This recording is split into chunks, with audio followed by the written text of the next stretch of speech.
Israel ने जनूबी लबनान और बका के इलाके में एक नया वसी हमलों का आगाज़ कर दिया है।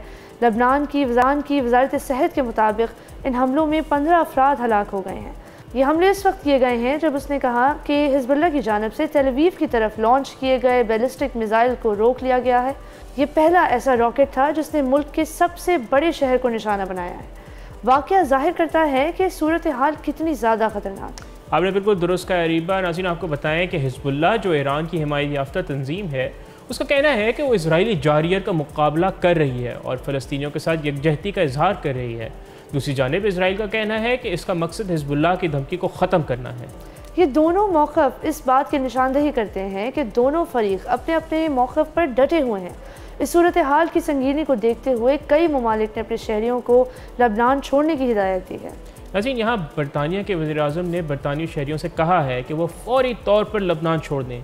इसी तरह अमेरिका, कनाडा, फ्रांस और जापान ने भी अपने शहरियों को वहाँ से निकलने की हिदायत की है। यहाँ एक अहम नुक्ता ये है कि हिजबुल्लाह के पास कितना ताकतवर असला है। सिक्योरिटी माहिरीन के मुताबिक हिजबुल्लाह के पास तकरीबन 1 लाख से 1.5 लाख रॉकेट्स हैं और ड्रोन्स भी मौजूद हैं और मिसाइलों का एक बहुत वसी ज़ख़ीरा भी मौजूद है।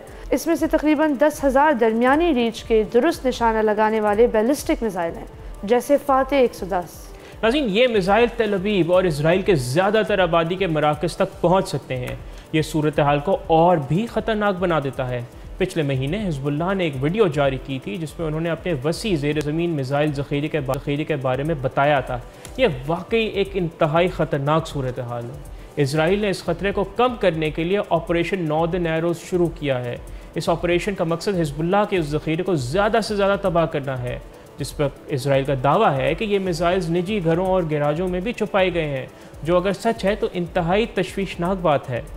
ये एक काफ़ी इंटरेस्टिंग बात है कि यही दावा इन्होंने करके गाज़ा स्ट्रिप पे और वेस्ट बैंक में भी अब जितनी ज़्यादा तबाही की है, अब इसी दावे की बुनियाद पे इसराइल दोबारा हिजबुल्लाह की को एज एन एक्सक्यूज़ बना के लेबनान में घुसने की कोशिश कर रहा है। Doesn't this remind you of 2003 के इराक के केमिकल वेपन्स जो कि उसने कहा था टोनी ब्लेयर ने? This very much looks like a trend. यहाँ हमें याद रखना चाहिए कि हिजबुल्लाह का ज़ेर ज़मीन सुरंगों और गारों का नेटवर्क भी मौजूद है जो जनूबी लबनान की सख्त चट्टान पर बनाया गया है और ये एक बहुत वसी नेटवर्क है। इसका मतलब ये है कि तमाम हवाई हमलों के बावजूद उनके पास भी अब भी इजरायली शहरियों पर मिसाइलों की बड़ी तादाद लॉन्च करने की सलाहियत मौजूद हो सकती है। एक बहुत अहम पहलू है जिस पर हमें गौर करना चाहिए।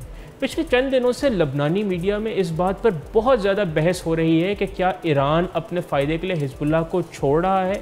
ये एक दिलचस्प सवाल है क्योंकि इससे पूरे खित्ते की सूरत हाल मुतासर हो सकती है। ताहम हिजबुल्लाह के करीबी ज़राए और ईरान की हिमायत याफ्ता इराक़ी फ़ौजी ग्रुप्स के आला रुकन इस बात को मुस्तरद करते हैं। सब्सक्राइब करें और बेल दबाएं ताकि कोई खबर रह न जाए।